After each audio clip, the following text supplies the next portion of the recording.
ओम नमो भगवते वासुदेवाय नमः। भक्तों, कैसे हैं आप सब?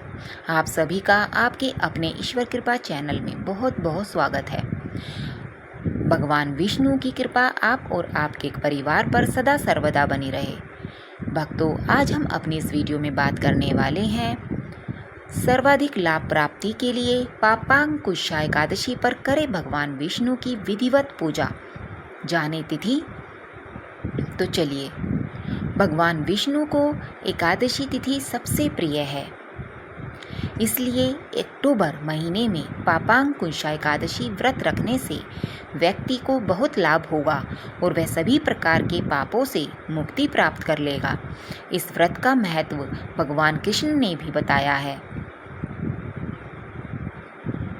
हिंदू धर्म में एकादशी तिथि का बहुत महत्व है। यह तिथि भगवान विष्णु को सबसे प्रिय है। पंचांग के अनुसार अश्विन मास के शुक्ल पक्ष की पापांकुशा एकादशी 6 अक्टूबर 2022 को पड़ रही है। इस दिन व्रत और दान करने से व्यक्ति को बहुत लाभ मिलता है। मान्यताओं के अनुसार पापांकुशा एकादशी का व्रत रखने से जातक को सभी प्रकार के पापों से मुक्ति मिल जाती है। साथ ही इस दिन उपवास रखने से भगवान विष्णु अत्यंत प्रसन्न होते हैं और धन सुख समृद्धि का आशीर्वाद प्रदान करते हैं। आइए जानते हैं क्या है पापांकुशा एकादशी व्रत का मुहूर्त और इसका महत्व। पापांकुशा एकादशी व्रत मुहूर्त 2022 ज्योतिष पंचांग के अनुसार अश्विन मास की एकादशी तिथि 5 अक्टूबर को दोपहर 12 बजे से आरंभ हो जाएगी और इसका समापन अगले दिन 6 अक्टूबर को सुबह 9:40 पर होगा। उदया तिथि 6 अक्टूबर को होने के कारण पापांकुशा एकादशी व्रत भी इसी दिन रखा जाएगा। पंचांग के अनुसार व्रत पारण का समय अगले दिन 7 अक्टूबर 2022 को 6:17 से सुबह 7:26 तक है। शास्त्रों में यह भी बताया गया है कि व्रत का पारण द्वादशी तिथि खत्म होने से पहले कर लेना चाहिए, अन्यथा जातक का व्रत सफल नहीं होता है और उसे फल की प्राप्ति भी नहीं होती है। पापांकुशा एकादशी 2022 पूजा विधि। शास्त्रों के अनुसार पापांकुशा एकादशी व्रत के दिन व्यक्ति को ब्रह्म मुहूर्त में स्नान कर लेना चाहिए और इसके बाद पूजा स्थल की अच्छे से सफाई करनी चाहिए। ऐसा करने के बाद भगवान विष्णु को स्मरण करें और व्रत का संकल्प लें। इसके बाद घट स्थापना और भगवान विष्णु की प्रतिमा रखकर गंगा जल से शुद्ध करें। साथ ही उन्हें रोली, अक्षत और सफ़ेद फूल अर्पित करें। फिर घी का दीपक जलाएं और श्री हरि की आरती करें। मान्यता है कि इस दिन भगवान विष्णु के सहस्त्र नाम का पाठ करने से भक्तों को विशेष लाभ होता है।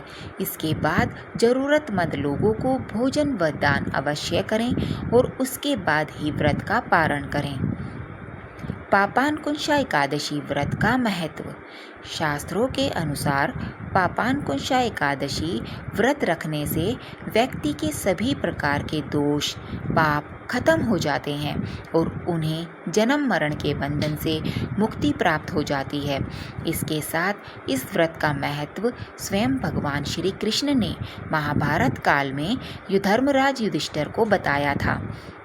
भगवान श्री कृष्ण ने बताया था कि एकादशी व्रत का पालन करने से व्यक्ति को पापों से मुक्ति मिलती है और पाप कर्मों से रक्षा प्राप्त होती है।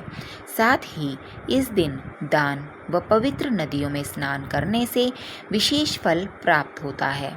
धर्मराज युधिष्ठिर कहने लगे कि हे भगवान, आश्विन शुक्ल एकादशी का क्या नाम है? अब आप कृपा करके इसकी विधि तथा फल कहिए। भगवान श्री कृष्ण कहने लगे कि हे युधिष्ठिर, पापों का नाश करने वाली इस एकादशी का नाम पापांकुशा एकादशी है। हे राजन, इस दिन मनुष्य को विधि पूर्वक भगवान पद्मनाभ की पूजा करनी चाहिए। यह एकादशी मनुष्य को मनवांछित फल देकर स्वर्ग को प्राप्त कराने वाली है। मनुष्य को बहुत दिनों तक कठोर तपस्या से जो फल मिलता है, वह फल भगवान गरुड़ ध्वज को नमस्कार करने से प्राप्त हो जाता है।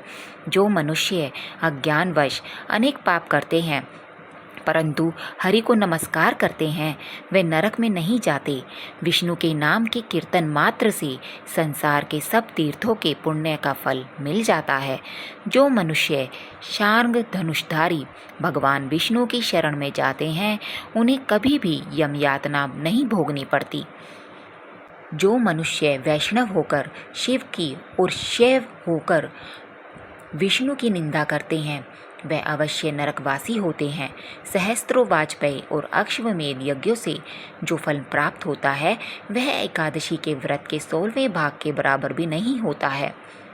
संसार में एकादशी के बराबर कोई पुण्य नहीं, इसके बराबर पवित्र तीनों लोकों में कुछ भी नहीं। इस एकादशी के बराबर कोई व्रत नहीं। जब तक मनुष्य पद्मनाभ की एकादशी का व्रत नहीं करते हैं, तब तक उनकी देह में पाप वास कर सकते हैं। हे राजेंद्र, यह एकादशी स्वर्ग, मोक्ष, आरोग्यता, सुंदर स्त्री तथा अन्न और धन की देने वाली है। एकादशी के व्रत के बराबर गंगा, गया, काशी, कुरुक्षेत्र और पुष्कर भी पुण्यवान नहीं हैं। हरिवासर तथा एकादशी का व्रत करने और जागरण करने से सहज ही में मनुष्य विष्णु पद को प्राप्त होता है। हे युधिष्ठिर, इस व्रत के करने वाले 10 पीढ़ी मातृ पक्ष, 10 पीढ़ी पितृपक्ष, 10 पीढ़ी स्त्री पक्ष तथा 10 पीढ़ी मित्र पक्ष का उद्धार कर देते हैं।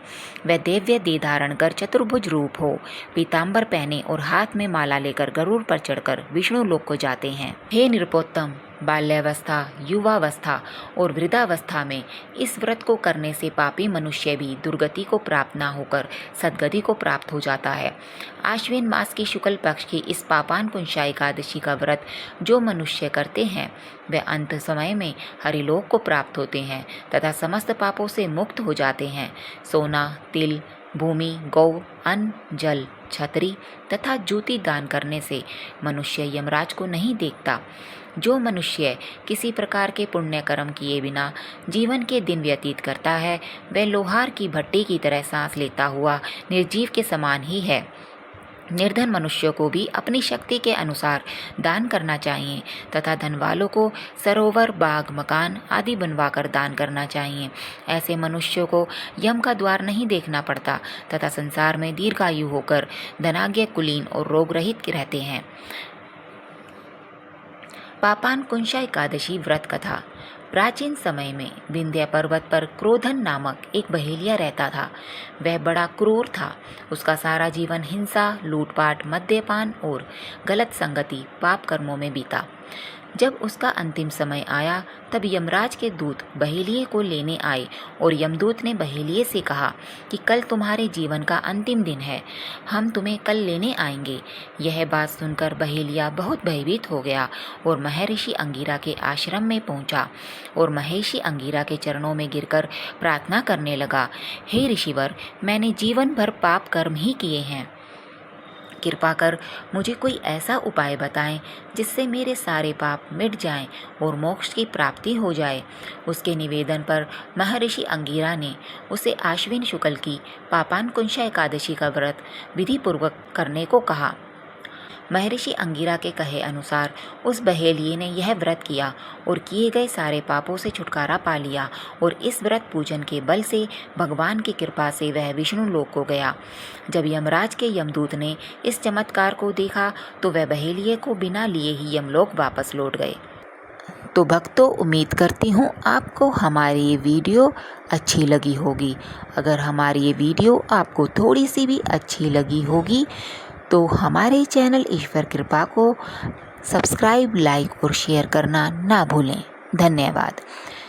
ओम नमो भगवते वासुदेवाय नमः।